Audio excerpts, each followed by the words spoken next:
Hello, and welcome to my next NAP. NAP stands for Nonprofit Auditor Points, and I'm Irina Ryzhkova, your nonprofit auditor. I created this NAP to help nonprofit community with understanding some accounting and finance topics. Hopefully you will find it useful. And today I want to talk about agreements. Agreements that nonprofits receive from various parties. Some of them can be grants, some of them contracts, some of them really agreements, and some of them nothing. We're going to talk about it. What nonprofits needs to do to analyze each document and to see if and how it needs to be recorded, and why substance over the form is really critical for nonprofit organizations. Let's talk about it. Why labels do not matter. Labels in a document. Sometimes nonprofit can receive email or any documents in writing that says grant, donation, gift, agreement, contract, memorandum of understanding, letter of intent. In my experience, labels can be very misleading. Nonprofits just simply looking in a letter cannot decide what it is. Common mistakes that nonprofits make. Assuming a document called grant agreement, and nonprofits record that as a grant because it says grant agreement. Sometimes nonprofits see there is a signature and the parties is asking nonprofit also to sign it, and they believe it's something really they need to record, promise, or it's something, it means something. It's like a binding. Not necessarily. Believing that the funder words in email without analyzing the content. So they receive a letter from the funder via email and they say, oh my gosh, that must be binding, and they record it. Sometimes nonprofits record revenue before true promise was made. And sometimes nonprofits do not pay attention to the conditions or some discretionary clause they exist in the documents. And those are very, very critical. To give you overall example, if I promise you to give you $1 million tomorrow, but if I feel like it tomorrow, it's not a promise. Let's see why. The real question that substance is important. Every promise, every letter that nonprofit receive needs to be analyzed. If it was a promise, if the promise is conditional, and if it's unconditional, if it's restricted, and then analyze if it's really a promise or it's a contract, an exchange transaction. Okay, so when I'm saying substance over form, what do I mean? What nonprofits needs to do? Every written document that nonprofit receive, they need to understand who are parties.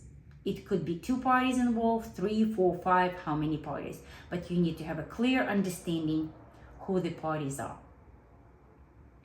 Also, sometimes nonprofit had a prior discussion with the donor or with the other party. But they receive a document in writing that says something different. Typically, any writing agreement that received after verbal discussion trumps everything that was discussed before. So if nonprofit had a discussion, but it's not reflected in a writing document will be running more important than your prior discussion. So after nonprofit analyzes who are the players on agreement, which parties involved, they need to see if the promise exists, if the promise is enforceable, if revenue earned or its contribution, donation, were there conditions or restrictions exists, whether donor or funder can withdraw at any time,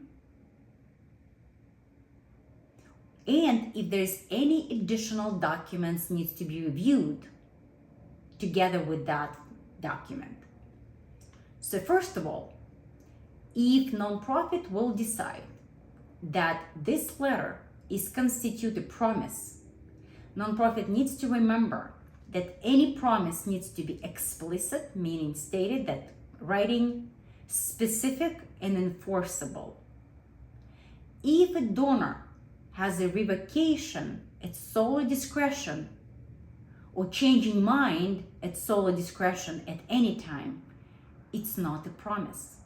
Like I said before, if I promise you $1 million, but I can change my mind at any time, it's not a promise. What is not a promise? A promise is if the donor says, we plan to support your program next year. Planning, it's not meaning promising. If the letter says, we intend to donate when we have funds, it's not a promise, it's intention. We expect to award the grant pending board approval. It's not a promise. We anticipate our support, continuing our support. All of these statements do not represent the promise, and they will not constitute to recording any revenue. So nonprofit can receive a very sophisticated letter, but if they have these words such as we plan to support your organization, we intend to donate, we expect to award a grant, we anticipate continuing our support, this is just intentions. They are not truly promises. Therefore, under accounting standard, they're not enforceable and not specific, and they do not constitute a promise. In legal terms, they call illusory promises. They sound encouraging, but they have absolutely no legal weight and cannot be enforced as a revenue. Let me give you an example of illusory promise problem. Illusory promise occurs when a donor appears to promise something but keeps the full discretion to change their mind at any times. Organization will receive $100,000 at donor discretion. It does not say when, it does not really promise, it says the donor discretion. They can change their mind. It's not a promise, it's nothing. Nothing will be recorded. After promise exists, if the donor says, we will give you $100,000 if board approves. So that's a condition. In order for promise to be recorded as a revenue, it needs to be unconditional. But if the condition exists, then condition needs to be met. And as soon as condition is met, the nonprofit will record revenue immediately.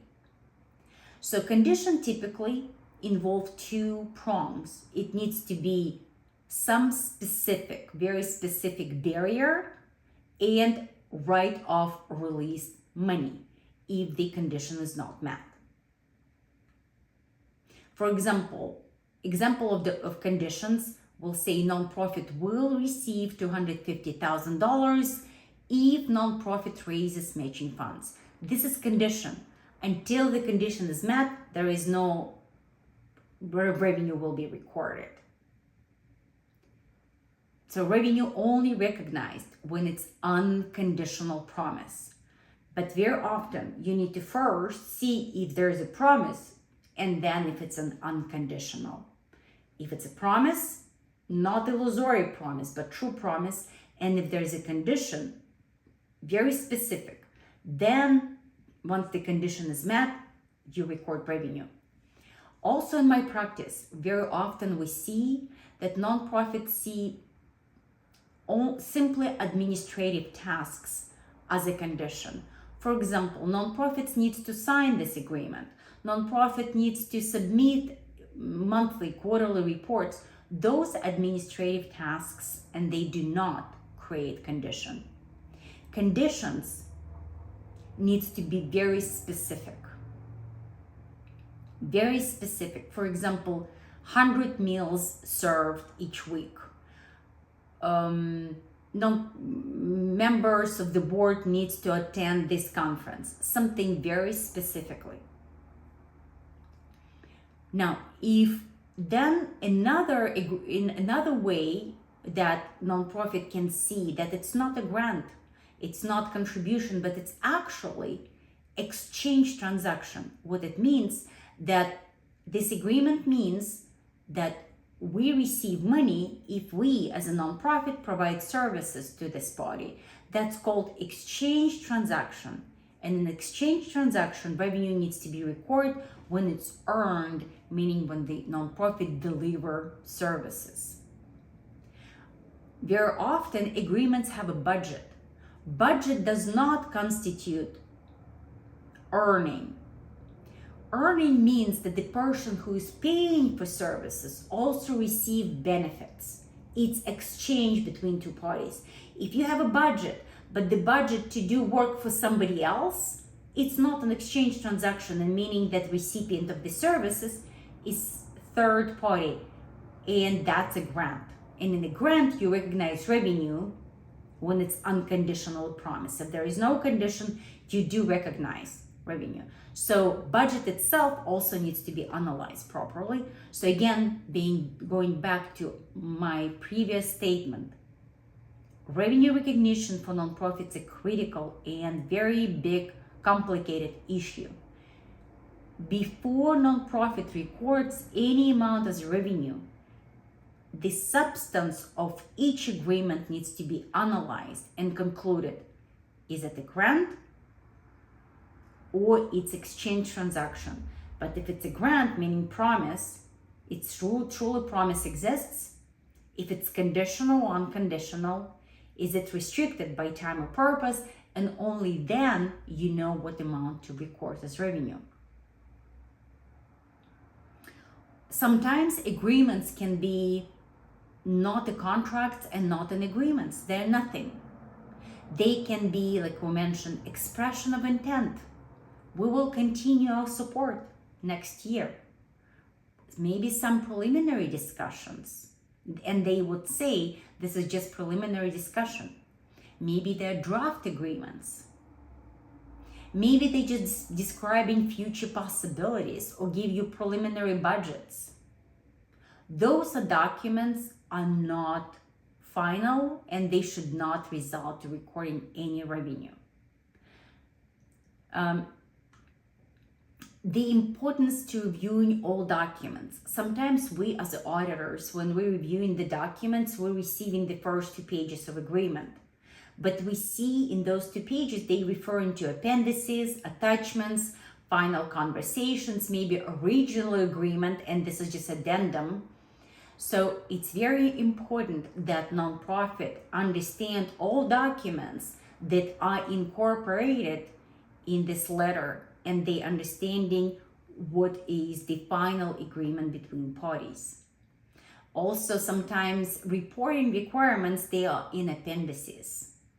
Like payment schedules, any restrictions could be in appendices. So it's very critical, again, to analyze substance of the agreement, of the form. It's not sufficient to look at few pages where they stating total amount, because total amount can mean record the full amount as revenue, record some amount as revenue, or record absolutely nothing.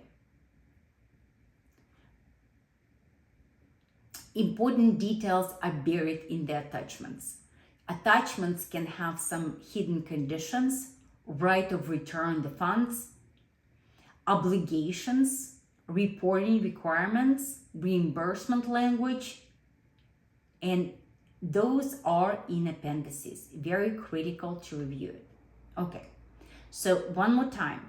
To determine the nature of revenue, nonprofit needs to identify all parties involved, each party promises, see if the promise is enforceable, to determine if the promise is conditional upon the external event or something that nonprofit needs to do, to see if there's any restrictions to using funds by time or for specific purposes that are narrower than overall mission of nonprofit, and communicate with the board, with the management and accounting department. What is it? Is it a grant, and how we're going to record it? Revenue recognition is the most important area for nonprofit. It's very diverse, it's follow very different standards, and it could be complicated. And sometimes it could be not very straightforward. Therefore, when nonprofit analyze each agreement and come to the conclusion if it's enforceable or not, if it's grant or it's earned revenue, it's conditional, non-conditional, it needs to be documented, understood by all parties, and followed throughout the life of the agreement. Make sure it's applied consistently and everybody on the same page. And nonprofit can support their conclusion why they decided to treat it as a grant or agreement or nothing. Thank you so much. Hopefully it was useful. Have a wonderful day and be safe.